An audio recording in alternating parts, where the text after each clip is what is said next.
of promises during elections, so we have to fulfill it. We reminded them that we have to fulfill all those promises that we made. Sir, highlights lang to sa mga pinayo na bill.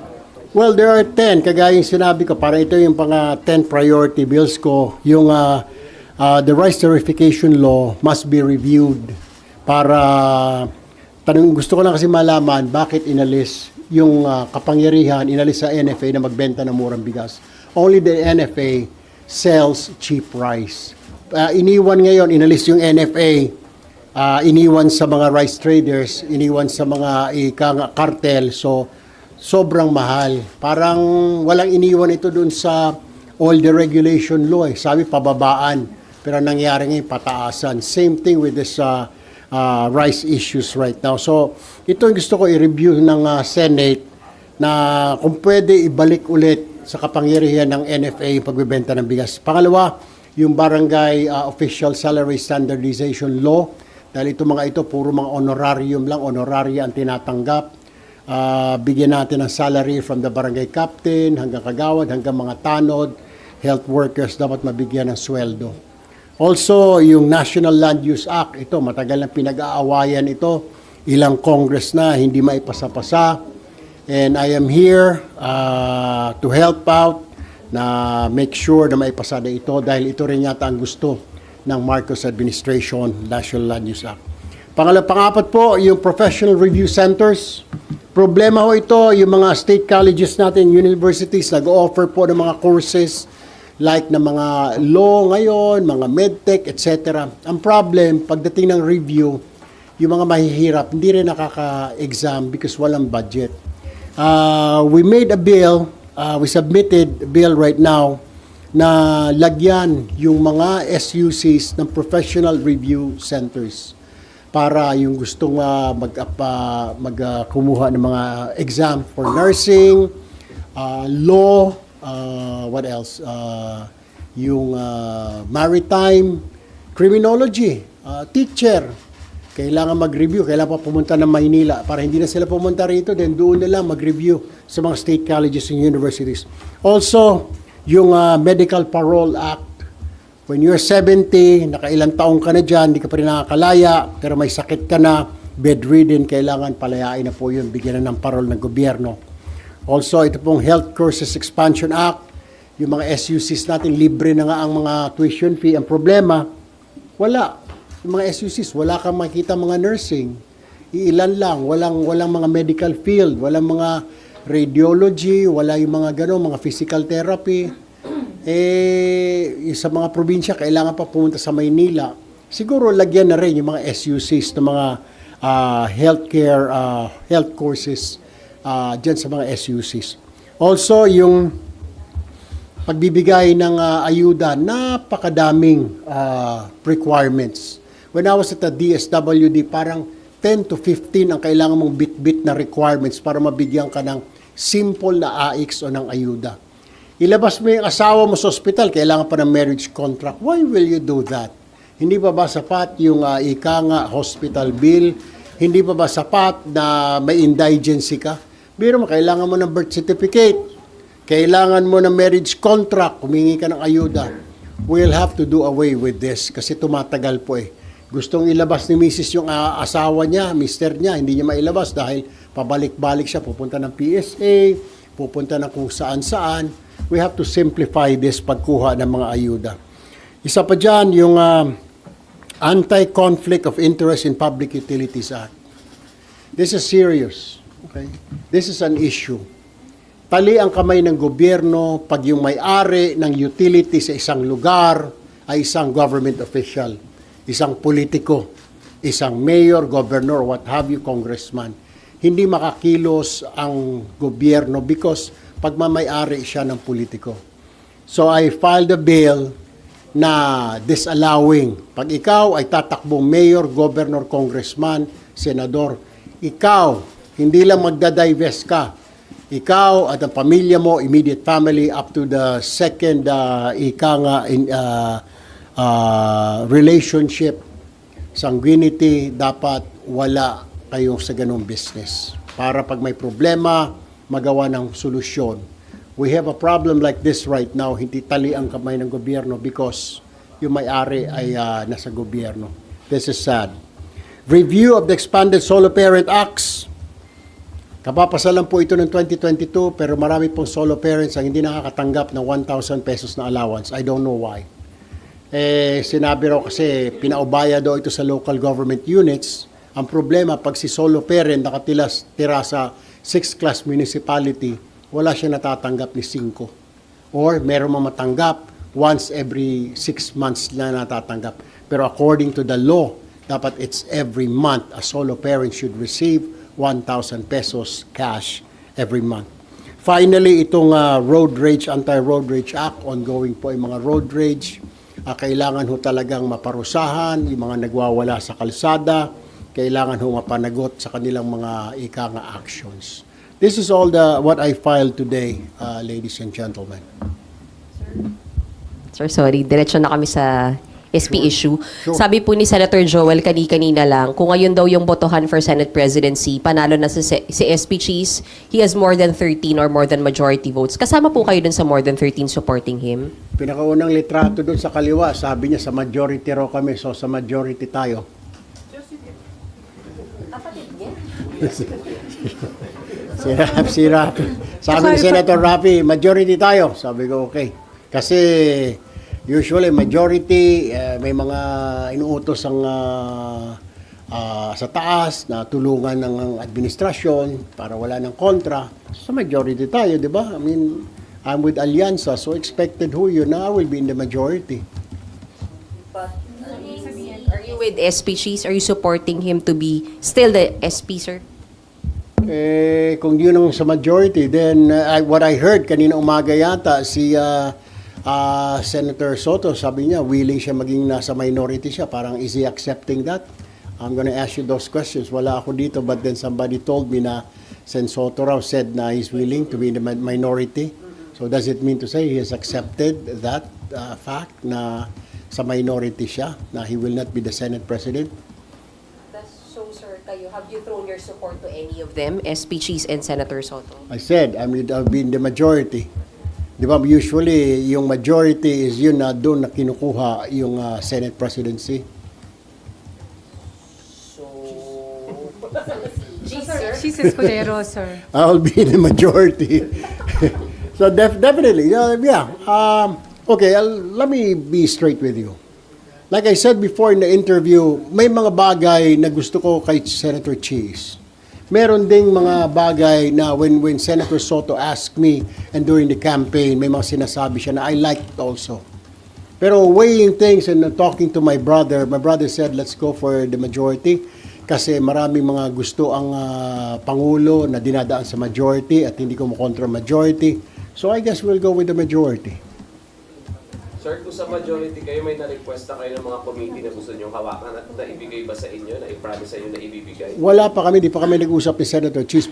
Pinarating ko sa brother ko na, sige, sabi ko, I'll go with the majority. Of me and my brother spoke, I think 2 days ago, over the phone. Wala pa naman. My brother asked me, anong gusto mong kung sakasakali? Sabi ko, of course, sabi ko, mayroon akong experience sa social welfare. I guess you call it social justice dito and welfare. So I would love, it's in my wish list, number 1, social justice and welfare. Pasensya na makulit kami. Alam niyo naman yung trabaho natin, makulit. So, you and Senator Raffy Tulfo will be supporting Senate President Cheese. I think that's it. Kasi we're in the majority. And sabi nga kanina yata ni Senator Villanueva, if I'm not mistaken, may number na, pati si Senator Alan Peter, a few days ago, may number na sa 13 na. I guess kasama na ako doon sa 13 na sinasabi niya, or more than 13. Kasama kayo ni Sen. Rafi.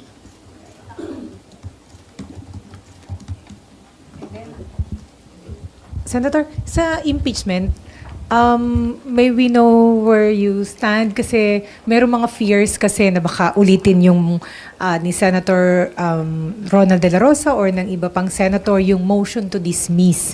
Papayag ba kayo na i-dismiss yung impeachment complaint kahit wala pang trial? Let's leave it to the decision of the leadership.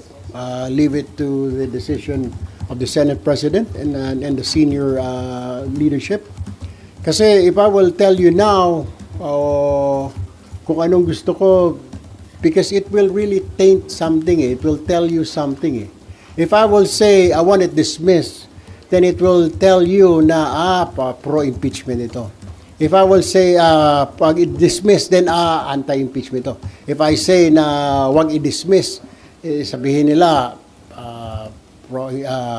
hindi sa impeachment ito. And I'll be a senator judge, di ba? It's hard to say right now na gusto ko ma-dismiss. It's already telegraphing my decisions in the future if I say dismiss or not to dismiss, di ba? I want to see the documents. I want to see the pieces of evidence. If there's enough, ako simple lang naman ho eh. You show me the piece of evidence. Kahit bukas, bigyan mo ako ng papel na isinubmit or pag-submit sa Senado, mabigyan kami ng kopya. I can tell you right away, you ask me. And I will say, sige, wag natin i-dismiss, ilaban natin ito. Pero kung wala naman talagang laman yung papel, kahit na gaano kapal yan, pero wala namang laman, then I'll say, no, let's dismiss it because it will be a waste of time and money.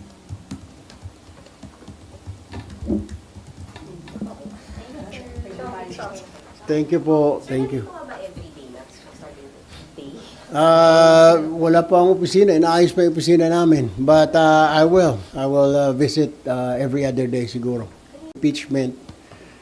Looking at it, kung talagang titignan mo, may punto yung sinasabi ng House of Representatives to sa Section 11. Pero kung titignan mo rin, may pinupunto rin naman itong kabila. But you really have to weigh things na talagang hihimayin mo. I'm not a master of law. Diba? I just have to really rely, as a journalist like you, rely on the pieces of evidence submitted before me. Parang, di ba, every time we do a story, meron tayong mga expose. Give me the documents, we say. Then from there, we do the story. And then we confront that person na being accused of, sir, may dokumento ako, ganito, totoo ba ito? We also have to, we don't put out the news. Hindi natin ginagawang balita kung hindi pa natin naririnig yung side nito. Unless kung ikaw ay columnist or ikaw ay opinionated na journalist. Sir, mag-hire kayo ng legal team or additional lawyers to advise you for the impeachment trial kasi it's going to be very legal matters talaga. I talked to two of them kaninang lunchtime. Already did. Trial lawyers sila. And they said they're willing to help me out. Dalawang lawyers. Senator, pa-clarify lang po, pasensya na. Sabi nyo kanina, pag-aaralan nyo kung dapat i-dismiss, kung wala naman laman. Ibig sabihin, you are open to the impeachment complaints dismissal kahit walang trial kung makita ninyo dun sa mga, siguro, yung maagang submissions? Dahil sa Section 11, it should go to trial. You cannot just be throwing it away, di ba? Parang there's something, no, there's a violation of the Constitution if we will not go on trial. What I'm saying is, bakit natin, we will hear that, tapos i-convict natin yung tao, wala naman laman, yung ika nga na pinadalang evidence dito ng Congress. What is it for, di ba? Well, we will be wasting time, we will be wasting a lot of money for this impeachment kung wala naman laman, di ba? So I must really see it and I cannot decide. Pero wag naman yung wala pa, di-dismiss mo na, hindi pa naman nag-hear, di ba? Makikita mo lang naman yung mga piece of evidence pag nag-umpisa na yung trial. Dapat may trial. Of course, I would like to see that there's a trial. Ngayon, if there's not, ba't pa natin patagalin? Ako siguro, I'll be the first one to say, kung after few days, wala naman laman, then I will say, kahit nasa majority ako, I will say, teka muna guys, wait. Wala naman laman ito puro hearsay ito Then why don't we just dismiss this? Pero kung may laman naman, then let's fight. It will take 6 months, Senator Erwin Tulfo, then let's go for it. Para mabigyan naman ng chance yung taong bayan. They want to see. A lot of people are saying, we have the right to know if it's true or not. Yun yung hinahanap nila Is this true or not? Diba? Pati nga yung kampo ni VP, sabi niya gano'n, sige, fight. Kasi para once and for all, para sa kanya din naman yun Once and for all, diba? Matuldo ka na ito to get this over with. Para parang Damocles sword ito na nakakuan sa ulo niya kung saan siya pumunta hanggat di matatry itong kaso na ito, hanggat di siya ma-absolve, hanggat di siya ma-acquit, then mayroong laging agam-agam ang taong bayan na guilty ito eh. Sorry, balikan ko yung committee chairmanship. Makukuha niyo po yung social justice? Is it something na pinramis ni... It was a wish. I told Sen. Rafi to tell Senator Cheese na gusto ko yung social justice and welfare. And the Pero reply hindi pa was? naman, wala pang reply naman. So far, anong committee na po yung nakuha niyo, sir? Wala pa. Wala. There's no committee yet. Sir, hindi ka pumirma dun sa articles niyo. Wala, hindi ako umabot doon. Among the 215. Sa Congress? Wala. I reserved my right. Sabi ko kasi, I told the speaker na magiging senator judge ako dyan, boss. So, pinayagan naman niya ako na not to sign. Sir, logistics, may rope na kayo, yung mga gano'n, nasukatan na. Sinukatan na ako. Actually, immediately after the election, may something, may robe na eh. Sir, meron nang kayong schedule lang para maging member kayo ng impeachment court? Wala pa, hindi pa kami Pero what I heard ba, this week yata, something like that. Pero wala pa kaming schedule. No, baka this week. Pero wala pa sinasabi. Sir, sino nagsasabing this?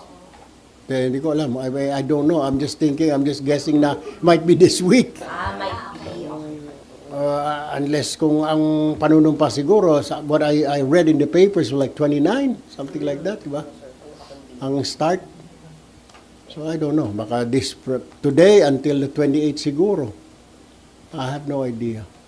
But I'm ready. Well, whatever the decision of the majority of the House of the Senate leadership, then we'll just abide. Kailangan i-try ito, let's try. And then I think we really have to listen to the people, to the public. And may nagsasabi na we have the right to know. After all these people, you guys who elected us have the right to know. Diba? Hindi naman pwedeng itago yun. So, it's just proper na, sige, let's go to trial. Diba? Kung not guilty, ba't po patagalin? Diba? That's it, basically. Pero wag naman yung i-dismiss mo na hindi pa naghihiring. Ano ba naman yun? Para masinabi, murder ang kaso nito, dismiss, sasabihin ng judge. It's kind of hard. Maraming salamat po. I'll be seeing you po every day. Wag muna ngayon, wag muna bukas. Wala pa akong opisina. Pero starting on the 28th, you can come to my office anytime. You can ask questions anytime. Feel free. Sure. May laging ready na kape doon. Thank you. Impeachment. Looking at it, kung talagang titignan mo, may punto yung sinasabi ng House of Representatives sa Section 11. Pero kung titignan mo rin, may pinupunto rin naman itong kabila. But you really have to weigh things na talagang hihimayin mo. I'm not a master of law. Diba?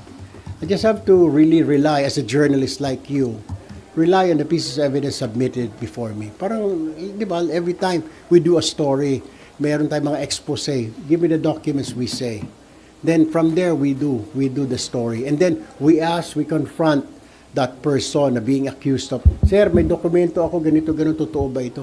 We also have to, we don't put out the news. Hindi natin ginagawang balita kung hindi pa natin naririnig yung side nito. Unless kung ikaw ay columnist or ikaw ay opinionated na journalist. Sir, mag-hire kayo ng legal team or additional lawyers to advise you for the impeachment trial kasi it's going to be very legal matters talaga. I talked to two of them kaninang lunchtime. Already did. Trial lawyers sila. And they said they're willing to help me out. Dalawang lawyers. Senator, pa-clarify lang po, pasensya na.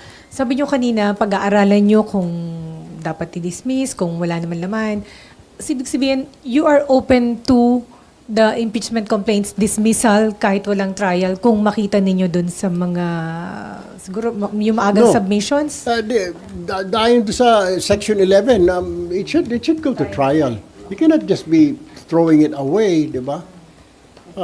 Parang there's something, no, there's a violation of the Constitution if we will not go on trial. What I'm saying is, bakit natin, we will hear that, tapos i-convict natin yung tao wala naman laman yung ika nga na pinadalang evidence dito ng Congress. What is it for, di ba? Well, we will be wasting time, we will be wasting a lot of money for this impeachment kung wala naman laman, di ba?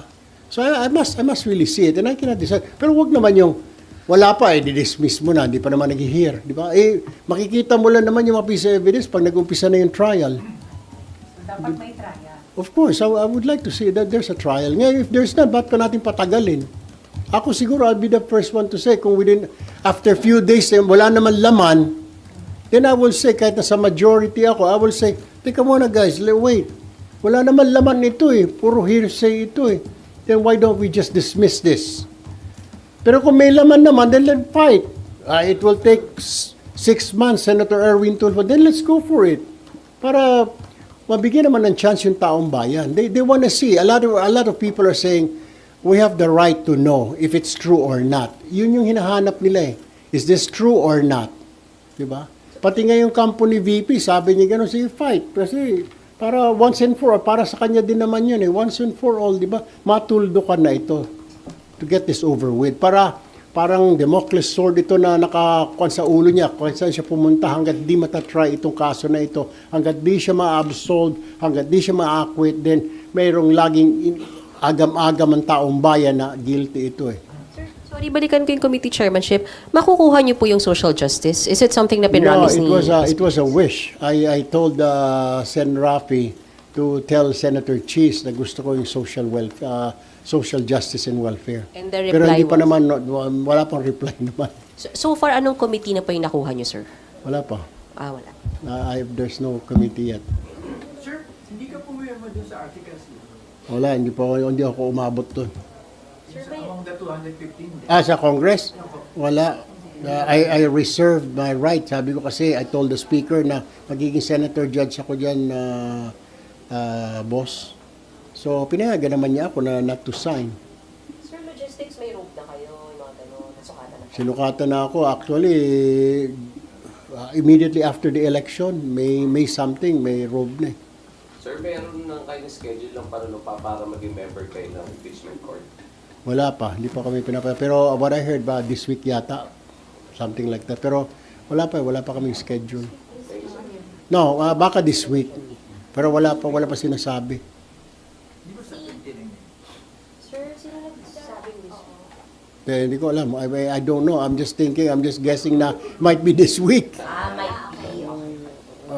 Unless kung ang panunumpa siguro, what I read in the papers was like 29, something like that, diba? Ang start. So I don't know. Baka today until the 28 siguro. I have no idea. But I'm ready. Well, whatever the decision of the majority of the House of the Senate leadership, then we'll just abide. Kailangan i-try ito, let's try. And then I think we really have to listen to the people, to the public. And may nagsasabi na we have the right to know. After all these people, you guys who elected us have the right to know. Diba? Hindi naman pwedeng itago yun. So, it's just proper na, sige, let's go to trial. Diba? Kung not guilty, ba't po patagalin? Diba? That's it, basically. Pero wag naman yung i-dismiss mo na hindi pa naghihiring. Ano ba naman yun? Para masinabi, murder ang kaso nito, dismiss, sasabihin ng judge. It's kind of hard. Maraming salamat po. I'll be seeing you po every day. Wag muna ngayon, wag muna bukas. Wala pa akong opisina. Pero starting on the 28th, you can come to my office anytime. You can ask questions anytime. Feel free. Sure. May laging ready na kape doon.